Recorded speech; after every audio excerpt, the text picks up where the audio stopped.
స్పౌచ్ బదిలీలు చేపట్టాలంటూ ఉపాధ్యాయులు వాళ్ళ పిల్లలతో నిజామాబాద్ జిల్లా కలెక్టరేట్ వద్ద నిరసన తెలిపారు.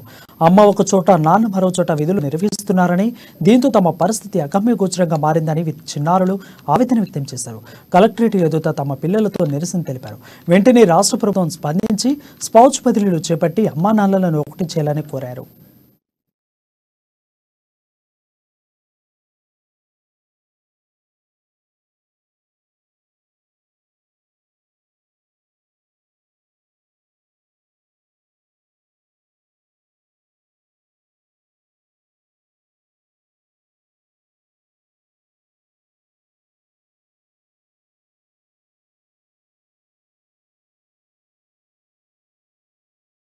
ఉపాధి పెరుగుతుందని పేర్కొన్నారు. దాంట్లో భాగంగానే 317 జీవో అమల్లో భాగంగా 1655 మెమోని ఇవ్వడం జరిగింది.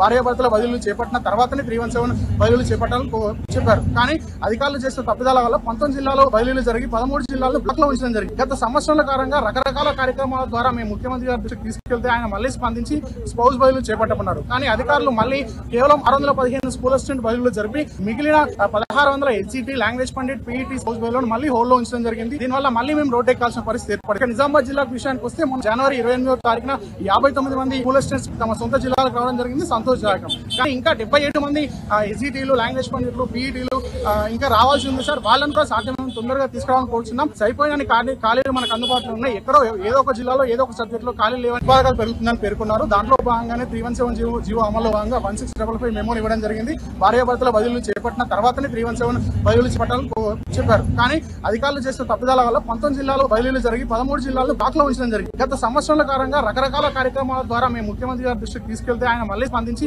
స్పౌస్ బదిలీలు చేపట్టమన్నారు. కానీ అధికారులు మళ్లీ కేవలం 615 స్కూల్ అసిస్టెంట్ బదిలీలు జరిపి మిగిలిన